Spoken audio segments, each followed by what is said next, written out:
호스킨슨이 진행하는 행사에 디턴을 초청했는데 디턴이 이걸 수락했어요. 지난날 갈등 관계였던 두 사람이 이제는 같은 무대에 서게 되었습니다. 그러다 보니 크립토 시장에서 많은 투자자들이 이걸 보고 양쪽 커뮤니티가 화해하는 분위기로 많이 받아들이고 있는 것 같아요. 에이다랑 리플은 사실 지금까지 크게 연결될 만한 지점이 없었죠. 그런데 이번에 좀 예상밖의 발표가 나왔습니다. 에이다의 공식 지갑인 레이스에 연말까지 XRP가 들어간다고 해요. 그냥 지갑에 코인 하나를 추가한다 이런 게 아니라 에이다 창립자인 찰스 호킨스와 리플 CEO 브래드 갈링하우스와 직접 대화를 나눈 뒤에 확인된 내용이라 지금 더 많은 주목을 받고 있습니다. 크립토 시장에서 이 정도 레벨의 탑 레벨끼리 이야기가 오고 갔다는 건 실제 실행까지 이어질 가능성이 높다고 보는 게 맞습니다. 그래서 이번 발표가 더욱더 주목을 받고 있는 거고요. 그럼 본격적으로 시작하기에 앞서 구독, 좋아요 아직 누르지 않으신 분들은 지금 잠깐 시간 내셔서 한 번씩 눌러주시고요. 알림 설정까지 해두시면 제가 올려드리는 소식을 보다 빠르게 받아보실 수 있습니다. 레이스 지갑은 원래 카르다노 전용 지갑으로만 쓰였습니다.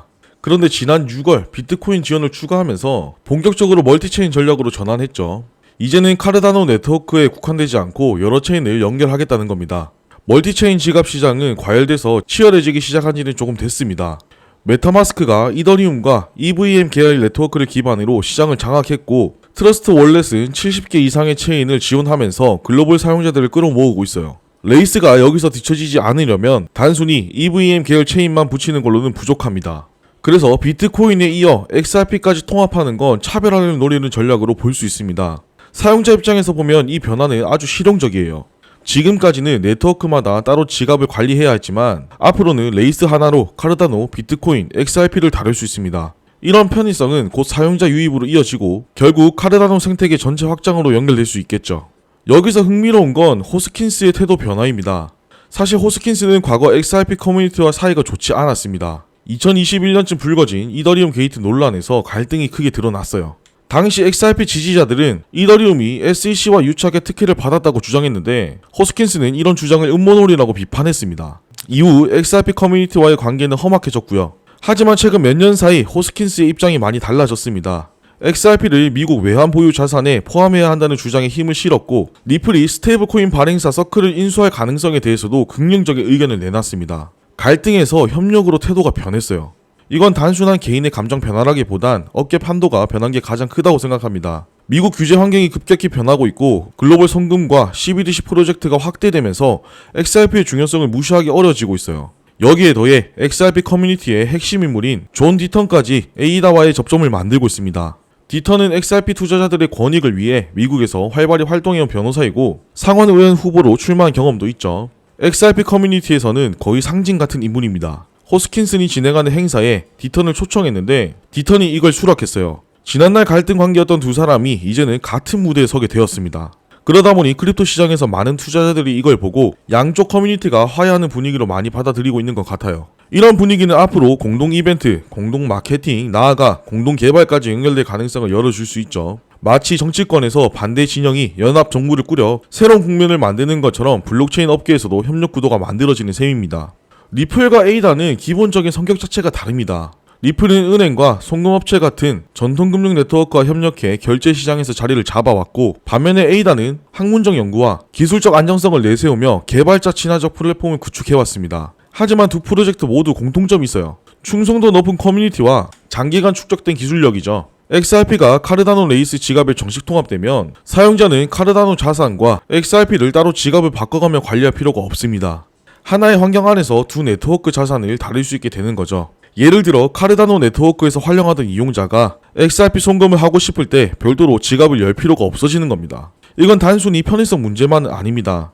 두 생태계가 연결되는 실제 통로가 생긴다는 의미고 과거에 이더리움과 폴리곤이 협력하면서 네트워크 효과를 키운 사례가 있었죠. 메인 체인과 보조 체인이 서로 보완하며 더 많은 사용자를 끌어들였습니다.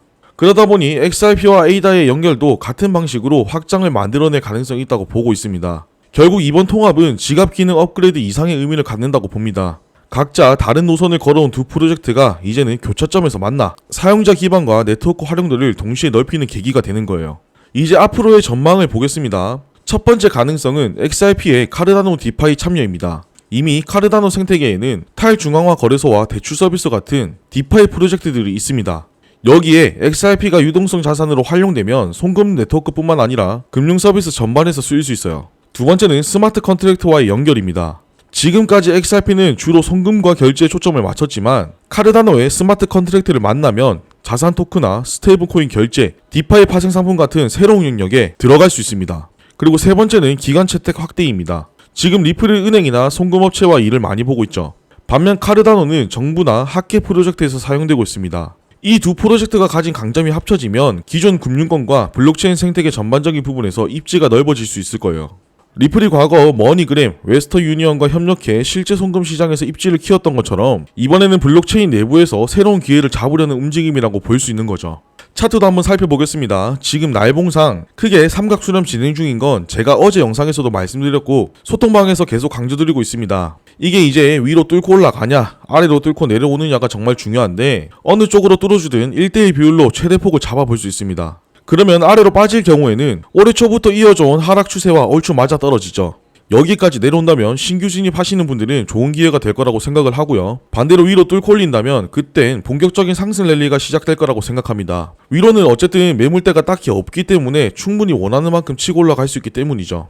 따라서 지금 중요하게 보셔야 하는 건 이 큰 삼각수렴의 하단을 지켜주냐 혹은 반등이 나와서 삼각수렴 상단을 돌파해주느냐 이걸 중점적으로 보시는 게 맞고요. 또 하나 체크해봐야 하는 건 시장 전체의 흐름입니다. 지금 리플은 개별적인 움직임보다는 시장 전체의 흐름을 계속해서 따라가고 있어요. 이 부분은 제가 관리하고 있는 네이버 카페에 매일 오전에 시황을 올려드리는 거 참고하시면 도움이 되실 거고요. 그 외에도 리플에 대한 더 디테일하고 단기적인 분석도 올려드리고 있습니다. 네이버에 코인에 미친 사람들이라고 검색하시면 나오고요. 등업 조건도 까다롭지 않습니다. 정말 간단한 절차만 진행하시면 모든 내용 열람하실 수 있으니까 참고하시고요. 추가로 실시간 소통방에서는 이런 전체적인 부분들과 급격히 변동성이 발생했을 때에 대한 브리핑을 해드리고 있습니다. 소통방 입장은 네이버 카페에도 나와 있지만 혹시나 잘 모르겠다 하시는 분들은 아래 댓글에 소통방 입장 가능한 링크 올려둘 테니 참고하시길 바랍니다. 지금 리플은 호재가 나와도 악재가 나와도 지루한 움직임을 이어가고 있습니다. 큰 흐름을 보면 결국 삼각수렴 끝자락에 다 와가고 있고 조만간 어느 쪽으로든 크게 움직일 힘을 거의 다 모았다고 보여지네요. 너무 확신을 가지고 매매하기보다는 지금은 리스크를 관리하면서 조심히 매매해야 하는 시장입니다. 이 부분 인지하시고 매매하시고요. 오늘 전해드린 내용이 도움이 되셨다면 구독, 좋아요, 알림 설정 잊지 말고 꼭 한 번씩 눌러주시고 저는 또 알찬 내용 준비해서 돌아오도록 하겠습니다. 감사합니다.